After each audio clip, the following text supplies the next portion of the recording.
నమస్కారం. 2014 జూన్ 2 తెలంగాణ రాష్ట్ర ఏర్పాటు జరిగిన నాటి నుండి నేటి వరకు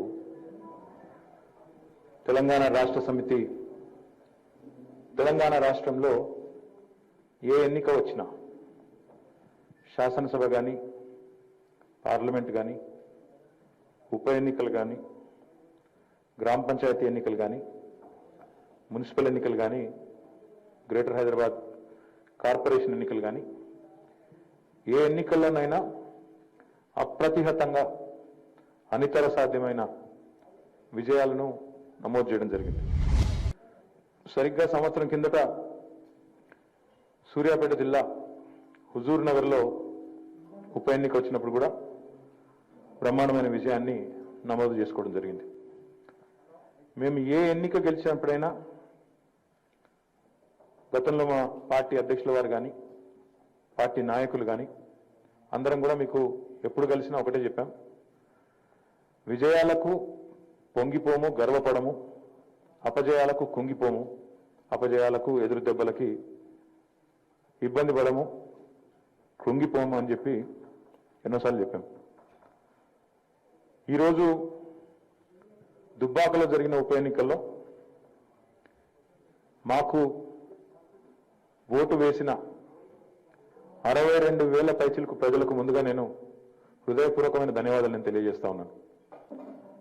అదేవిధంగా ఈ ఉప ఎన్నికలో పార్టీ పిలుపు మేరకు పార్టీ గెలుపు కోసం అహర్నిశలు శ్రమించిన మా పార్టీ కార్యకర్తలకు, నాయకులకు, శాసనసభ్యులకు, గౌరవ ప్రజాప్రతినిధులకు, గౌరవ మంత్రివర్యులు హరీష్ రావు గారికి అందరికీ కూడా ఈ సందర్భంగా పార్టీ కార్యనిర్వాహక అధ్యక్షుడిగా హృదయపూర్వకమైన వారు చేసిన కష్టానికి, వారు చేసిన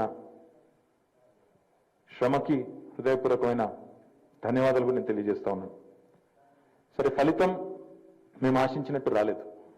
రాజకీయాల్లో సహజంగా అందరం కూడా పోటీ చేసినప్పుడు గెలుపు కోసమే పనిచేస్తాం, గెలవాలని, ప్రజల మెప్పు పొందాలని పనిచేస్తాం.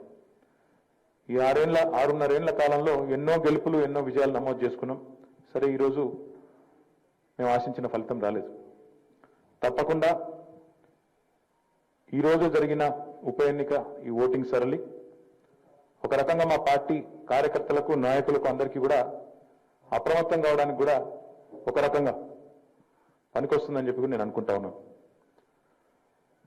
అదే రకంగా మరి మేము ఆశించిన విధంగా ఎందుకు ఫలితాలు రాలేదు అనేది అతి త్వరలోనే కూర్చుంటాం, లోతుగా సమీక్షించుకుంటాం, అర్థం చేసుకుంటాం ఎందుకు ఫలితం మేము ఆశించినట్టు రాలేదు అనేది లోతుగా సమీక్షించి అర్థం చేసుకుని మా కార్యక్రమాలు ప్రభుత్వ పరంగా, పార్టీ పరంగా, ప్రజా సంక్షేమ కార్యక్రమాలు కానీ, అభివృద్ధి కార్యక్రమాలు కానీ ఎక్కడా తొట్టుపాటు లేకుండా ప్రజలిచ్చిన తీర్పు శిరోధార్యం కాబట్టి మా పని మేము బ్రహ్మాండంగా ప్రజల మెప్పు పొందడానికి మా పని మేము చేసుకుంటూ ముందుకు పోతాం.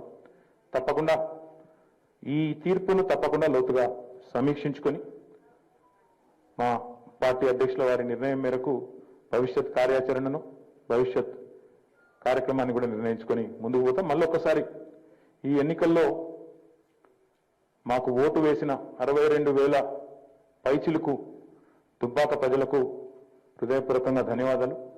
పనిచేసిన కార్యకర్తలకు, శ్రమపడ్డ నాయకులకు ప్రతి ఒక్కరికి పేరు పేరున మళ్ళొకసారి అభినందనలు. మిగతా విషయాలు భవిష్యత్తులో మళ్ళీ మాట్లాడుకుందాం. Thank you.